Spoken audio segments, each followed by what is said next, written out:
Ecuatorianos recuerdan 18 años del feriado bancario. Ministro de Defensa Ricardo Patiño recalcó que garantizar la seguridad durante las elecciones era el rol de las Fuerzas Armadas. El mundo conmemora el Día Internacional de la Mujer. Y en la información mundial, centrales obreras argentinas protestan contra la política económica del presidente Macri.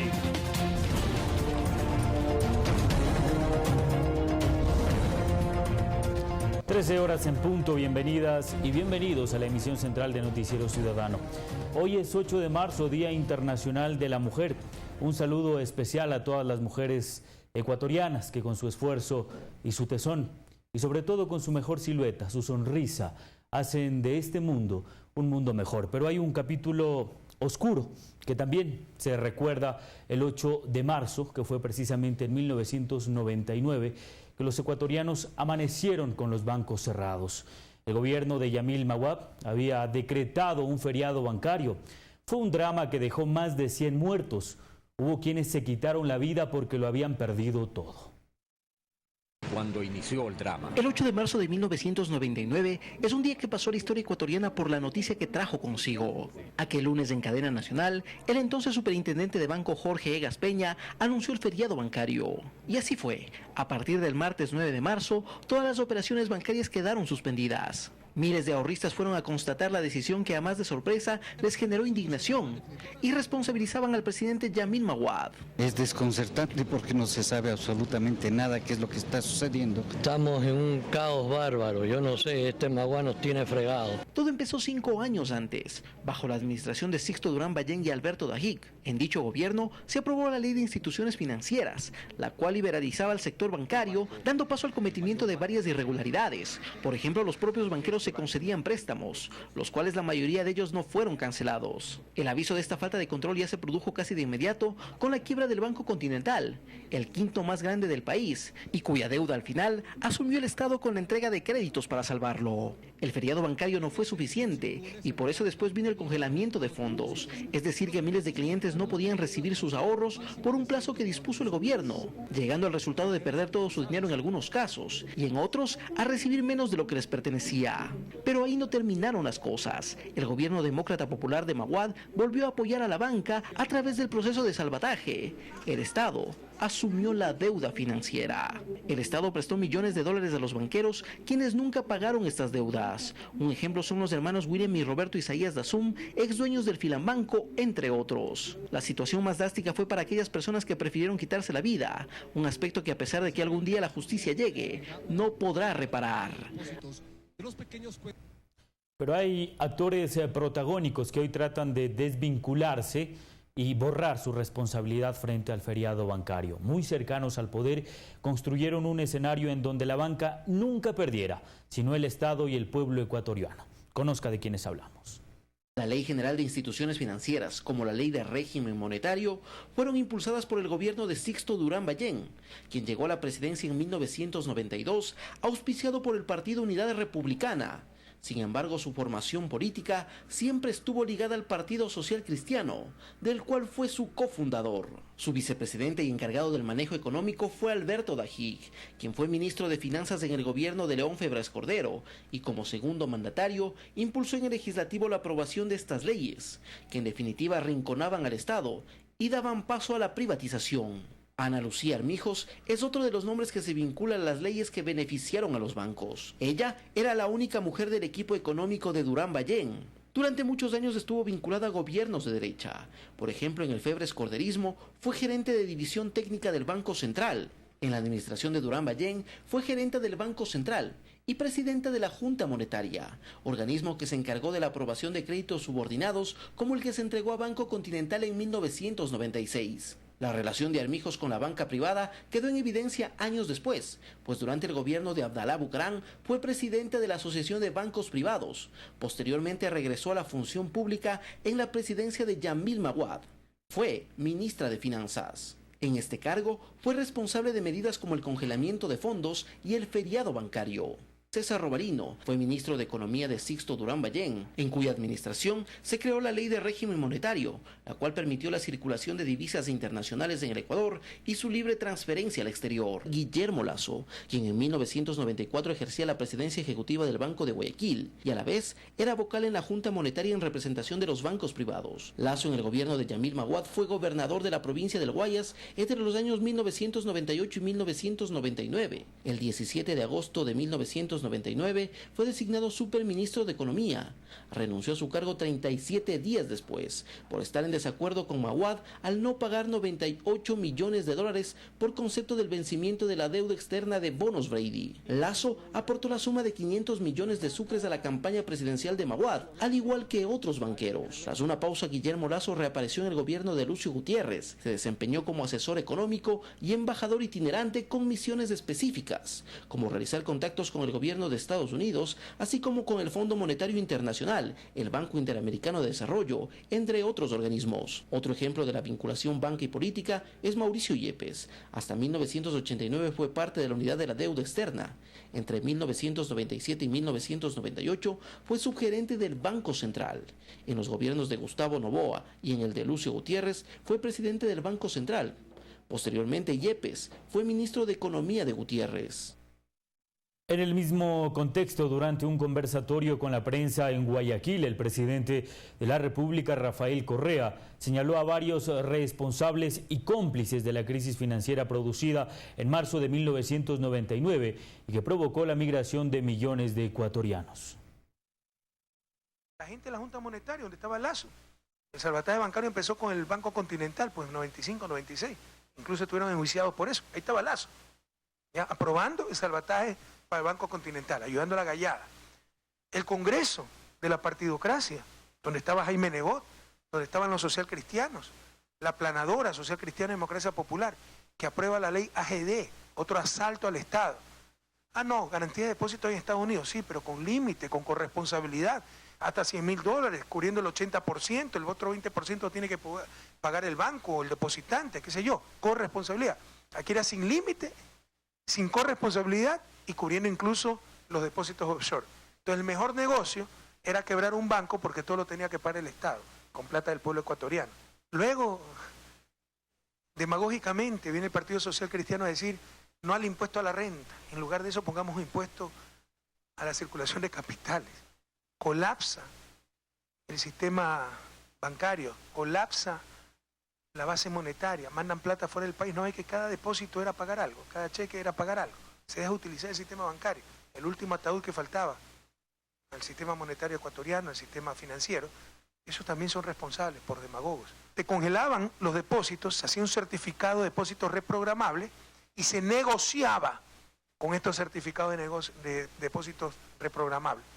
Te lo compraban a ti. Yamil Bustán tiene 1 millón de sucres del Banco de Progreso, te lo compro, pero solo a 500.000 sucres, al 50%. Y con poder político obligaron a la CFN a recibir esos papeles, pero al 100%. Y con eso lucraron los bancos. Y el tercer banco que más operó con certificados de depósitos reprogramables se llama Banco de Guayaquil. Y es el banco privado que más operó, porque los otros fueron Filambanco y la Previsora. ¿Quiénes más son los culpables? Básicamente un poder político cooptado por el poder financiero. Miles de ciudadanos de todo el país, entre ellos los afectados del feriado bancario, salieron a las calles para recordar quiénes fueron los culpables de esta crisis, uno de los capítulos más tristes de la historia de nuestro país.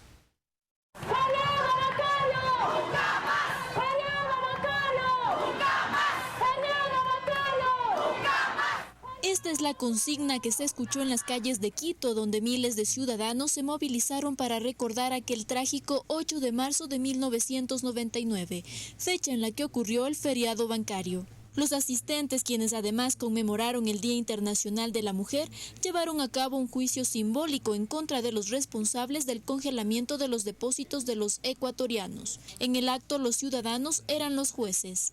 ¡Juicio popular en contra de los culpables del feriado bancario! ¡Juicio popular! ¡Juicio popular! Asambleístas y autoridades nacionales, junto a ciudadanos de todo el país, partieron desde el Parque del Arbolito hasta la Plaza de Santo Domingo, lugar que quedó pequeño para la multitudinaria movilización, cuyo propósito es la defensa de la dignidad de los miles de ecuatorianos que fueron afectados por el feriado bancario. Perdí el banco Filambanco y el banco de Previsor. Perdí todos mis ahorros que tenía, el ahorro de mi hija, mi ahorro de trabajo, todo lo que yo tenía, lo perdí, nunca lo pude adquirir, nunca me lo devolvieron.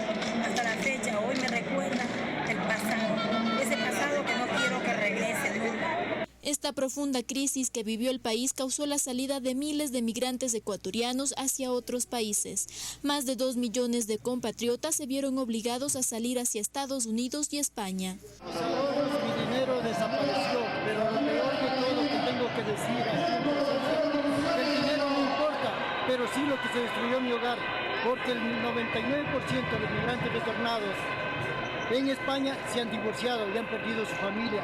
Con banderas, pancartas, flores, globos y demás objetos, los asistentes a esta masiva concentración convocada por el gobierno nacional mostraron su rechazo al capítulo más oscuro de la historia ecuatoriana, que provocó el sufrimiento de miles de ecuatorianos. Caterina Morejón, Noticiero Ciudadano. 13 horas con 11 minutos, momento de hacer nuestra primera pausa, pero cuando regresemos, detalles sobre el Día Internacional de la Mujer.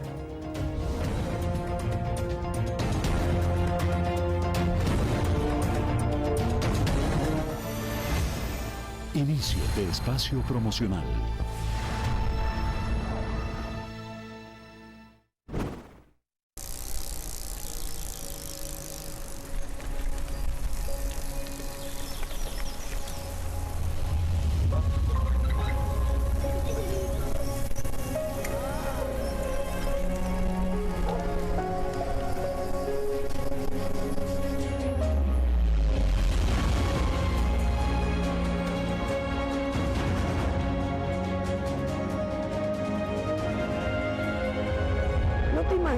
Que descubrí. Un lugar con muchos pedazos de cerámica, mucha tierra blanca que parecía ceniza y otra un poco más oscura.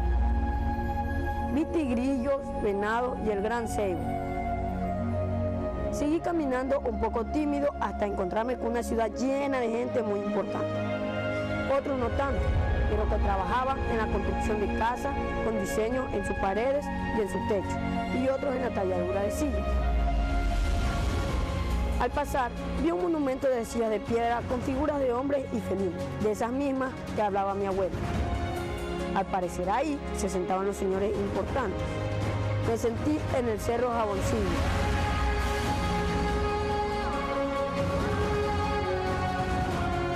Vi a mujeres tejiendo grandes telares con colores fuertes y otras moliendo el maíz en metal. Cerca encontré a hombres sacando agua de unos pozos. A lo lejos escuché una música. Era un sonido alegre que provenía de una piedra. De su alrededor vi dibujos de mujeres, pirámides y más cosas que no alcanzaba a descifrar.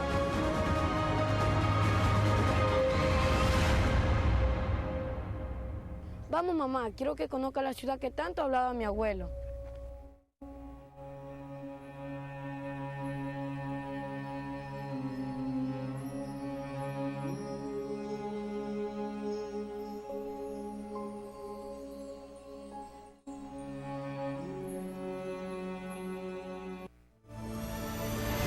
Fin de espacio promocional.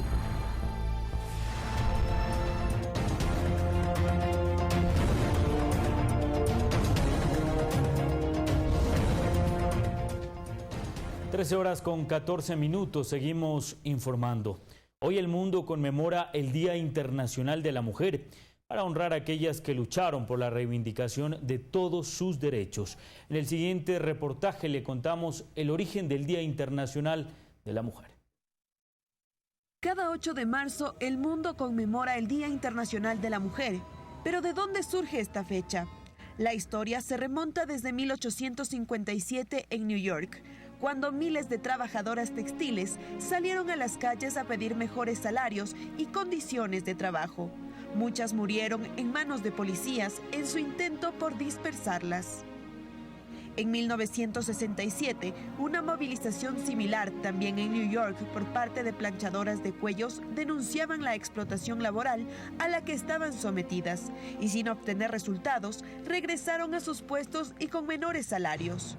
Sin embargo, en 1910, durante un congreso internacional de mujeres socialistas en Dinamarca, la alemana Clara Zetkin propuso que se establezca el 8 de marzo como el Día Internacional de la Mujer, en homenaje a aquellas que llevaron adelante las primeras acciones de mujeres trabajadoras organizadas contra la explotación capitalista. Pero fue un 25 de marzo de 1911 cuando los derechos de la mujer se atropellaron hasta provocar la muerte de 146 trabajadoras en un incendio. La tragedia sucedió en la fábrica de camisas Triangle, ubicada en Nueva York, donde los dueños habían cerrado las puertas de la factoría para que las obreras no pudieran salir y así trabajen las horas que les correspondían. Las mujeres fallecieron debido a las quemaduras, los derrumbes y la inhalación de humo. Otras se suicidaron al no ver escapatoria. Este suceso tuvo grandes repercusiones en la legislación laboral de los Estados Unidos y en las celebraciones posteriores del Día Internacional de la Mujer se hizo referencia a las condiciones laborales que condujeron al desastre. Carolina Díaz, Noticiero Ciudadano. El ministro de Defensa, cambiando de tema, Ricardo Patiño, recalcó que el rol de las Fuerzas Armadas durante las elecciones es garantizar la seguridad en este proceso y enfatizó que, de acuerdo a los informes que se han entregado, se demuestra un cumplimiento cabal de estas funciones. Código de la democracia, sobre lo cual se basa el convenio que firma el Ministerio de Defensa con el Consejo Nacional Electoral, establece cuáles son las funciones que le competen a las Fuerzas Armadas en el proceso electoral. ¿Qué le compete? Bueno, además de que sus miembros tienen derecho a votar, les compete como institución dar seguridad al proceso. Nada más. Dar seguridad, cuidar el orden y custodiar, por supuesto, que no se produzca ninguna anormalidad. Las elecciones fueron el 19. El día 21, 2 días después, recibí el informe del Comando Conjunto de las Fuerzas Armadas, que se fundamenta en el informe que le pasan cada una de las fuerzas. Y en ese informe nos dice absolutamente nada de la cadena de custodia. Absolutamente nada, ni media palabra de la cadena de custodia. Por tanto, el informe oficial que tengo del jefe de Comando Conjunto de las Fuerzas Armadas, que insisto, se deriva de lo que le mandan cada una de las fuerzas, entre ellas del Ejército, no dice absolutamente nada. Y lamentablemente al general Castro se le ocurre, a 2 semanas de las elecciones, decir que perdieron la cadena de custodia. Es una afirmación maliciosa. En primer lugar, ratifico, no existió esa reunión de Consejo de Generales. Por supuesto, lo sé, primero porque para que exista tiene que participar el subsecretario de Defensa, a quien yo tengo que autorizar que vaya. Y nunca me pidieron esa autorización. El Consejo de Generales del Ejército, llamando al Consejo Nacional Electoral a hacer lo que tiene que hacer, no le compete.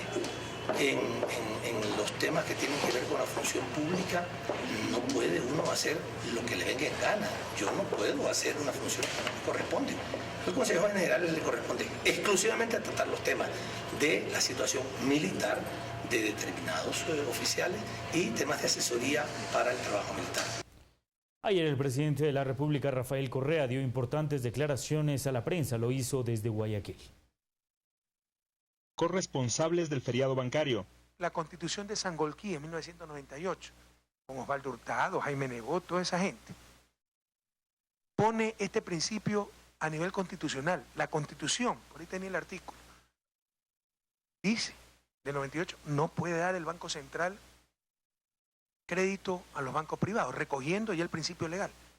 Pero en la transitoria 42ª ya contradice el artículo constitucional y contradice la ley, que ya estaba vigente ante la Constitución, y pone en el 42º, pero en los próximos 2 años sí puede dar crédito. Esa gente también es cómplice pues, del feriado bancario, todos los que votaron a favor de esa sinvergüencería. Abrieron la ventana para el salvataje bancario, porque sabía que se venía la crisis bancaria. La gente de la Junta Monetaria, donde estaba Lazo, el salvataje bancario empezó con el Banco Continental, pues en 95, 96. Incluso estuvieron enjuiciados por eso. Ahí estaba Lazo, ¿ya? Aprobando el salvataje para el Banco Continental, ayudando a la gallada. el Congreso de la partidocracia, donde estaba Jaime Nebot, donde estaban los socialcristianos, la planadora Social Cristiana y Democracia Popular, que aprueba la ley AGD, otro asalto al Estado. Ah, no, garantía de depósito en Estados Unidos, sí, pero con límite, con corresponsabilidad, hasta $100.000, cubriendo el 80%, el otro 20% tiene que pagar el banco o el depositante, qué sé yo, corresponsabilidad. Aquí era sin límite, sin corresponsabilidad y cubriendo incluso los depósitos offshore. Entonces el mejor negocio era quebrar un banco porque todo lo tenía que pagar el Estado, con plata del pueblo ecuatoriano. Esa gente también es autora, cómplice del feriado bancario. Sobre ruptura de cadena de custodia de material electoral. Pero ya no le dio resultado lo de los muertos, ya no le dio resultado lo de las actas de capacitación, ahora que se ha roto la cadena de custodia. Yo llamé al general Luis Castro a conversar después de ese comunicado. Le dije, ¿qué pasa? Bueno, él estaba convencido que algo estaba sucediendo.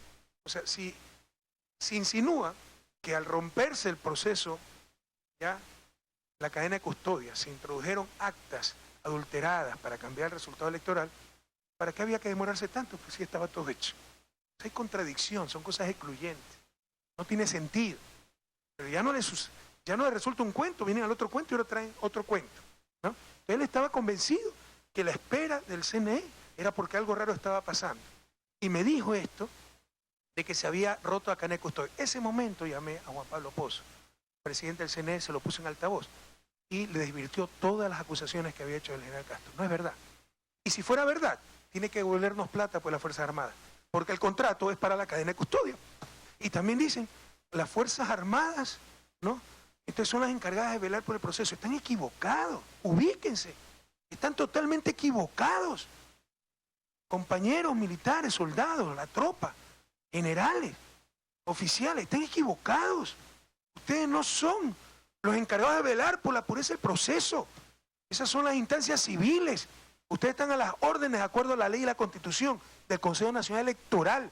Son los encargados de la seguridad y el orden durante elecciones. Pero no los árbitros de la calidad del proceso, de la transparencia. Lamentablemente él estuvo afuera desde que sacó ese comunicado absolutamente ilegal, inconstitucional, fuera de sus funciones, inadmisible en una sociedad democrática. Fraude electoral. ¿A quién le pueden hacer estas cosas? Al que no tiene pues, control electoral. Y nosotros no tuvimos, nos faltó muchísimo. Porque no teníamos plata, todo eso cuesta. Creo que le sobra la plata, tenía en todas las mesas control electoral, lo han dicho. Si a alguien le hicieron fraude fue a nosotros. Todas las encuestas nos daban 42, 44% y a Lazo 23, 24%. Y tal vez esto no saben ustedes. Nosotros hacemos encuestas ex post. Las empresas de Exipol, por su prestigio, han hecho encuestas ex post, Exipol, posteriores al Exipol. Todas ratifican una votación de 42, 44% y Lazo solo 23, 24%. Y fíjense también cómo metieron los datos. Les insisto, o sea, estadísticamente, después del 30% de los votos, si son aleatorios los votos que entran, estamos hablando de 3 millones de votos, ya la muestra debe estabilizarse. Si es 38, va a ser 38-1, 37-9. Pero no puede tener una pendiente positiva en el caso de Lenín Moreno y una pendiente solamente negativa en el caso de Lazo. Y eso es exactamente lo que ocurrió. Eso no puede ser aleatorio. Ofertas de campaña sobre cambios a la ley de comunicación. Eso fue orden del pueblo ecuatoriano. Me pregunta, la ley es muy buena, pero siempre puede ser perfectible. En eso estoy totalmente de acuerdo con Lenín. De hecho, tenemos muchas propuestas para reformar la ley de comunicación, que viene de la misma superintendencia de comunicación. Por ejemplo, la superintendencia puede poner multas, pero no tiene poder coactivo. Entonces, ¿cómo cobra las multas? Entonces, por supuesto que puede ser perfectible, pero la ley en sí mismo es muy buena. Existía una ley de comunicación en Ecuador. No es que no existía, existía. De la época de la dictadura, con un consejo con mayoría absoluta del gobierno, que podía cerrar medios de comunicación, pero solo era para los medios de comunicación audiovisuales, no para la prensa escrita. 13:24, momento de hacer una nueva pausa, pero cuando regresemos, revisaremos la información del mundo. Siga con nosotros.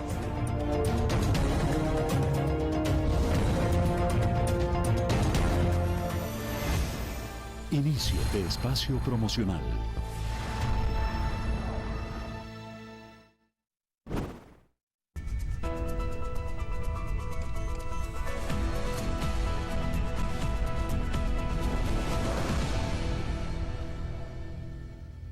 Saludos amigos. Entre las instancias de promoción del binomio Moreno-Glass, se contemplan dos importantes movilizaciones, la de personas en cualquier grado y cualquier tipo de discapacidad que recibieron los beneficios de la gestión a cargo del candidato presidencial, que volcó un gran empeño para llevar alivio a quienes fueron afectados por algún mal, congénito o adquirido, el tráfago de la vida. Nunca antes en nuestra patria existía algún plan específico y concreto para atender la necesidad de los afectados por cualquier circunstancia que imposibilitara la normalidad de los órganos vitales por enfermedad o por accidente. Hoy, esas personas y sus familiares quieren hacer una demostración pública de gratitud hacia quienes impulsaron políticas de bienestar y se preocuparon también de financiar a los allegados y socorristas para mitigar las penas y sufrimientos de las víctimas de las circunstancias. Quizás sea la primera vez que esta colectividad, con plena conciencia de lo que significa haber sido atendidos por el Estado, exprese públicamente su gratitud, con independencia del grado de superación que hayan logrado por sus afectaciones. Así es como mira este tema el amigo de ustedes, Cachito Vera.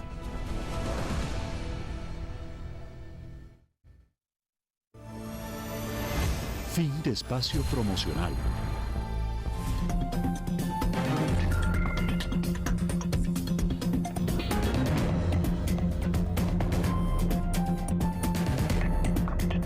Información del mundo. Las centrales obreras de Argentina protestaron en Buenos Aires contra la política económica del presidente Mauricio Macri y anunciaron una huelga general.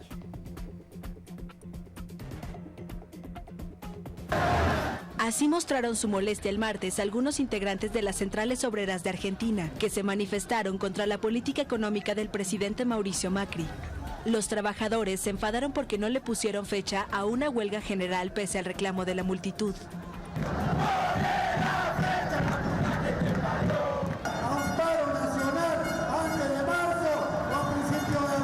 Estos tipos son unos entreguistas, 200.000 compañeros en la calle, sin trabajo, y estos tipos no le ponen fecha a un paro nacional. Es una vergüenza, no merecen representar a trabajadores. La movilización ocurrió mientras los docentes y los hospitales cumplen el segundo día de una huelga de 48 horas por reclamos salariales. El gobierno busca limitar los ajustes salariales a la pauta inflacionaria fijada en 17% para este año. Los sindicatos reclaman un 30% para recuperar parte del poder adquisitivo perdido en 2016. Ese año se pautaron ajustes salariales en torno al 24% y la inflación llegó al 40%.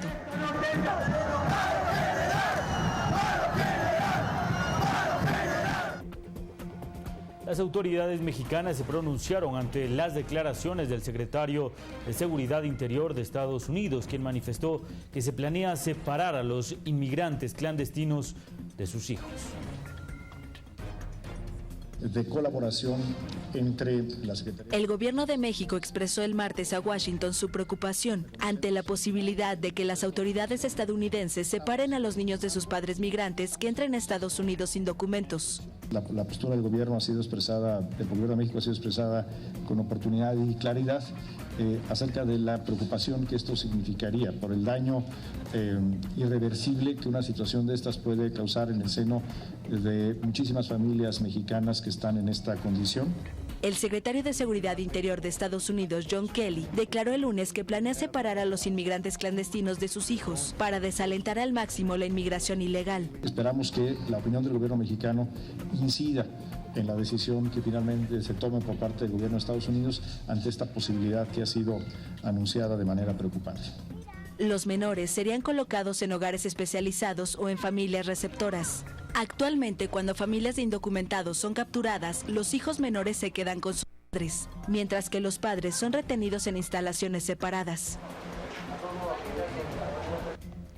En Hungría se detendrá a todo migrante que solicite asilo una medida que ya fue suprimida en el 2013.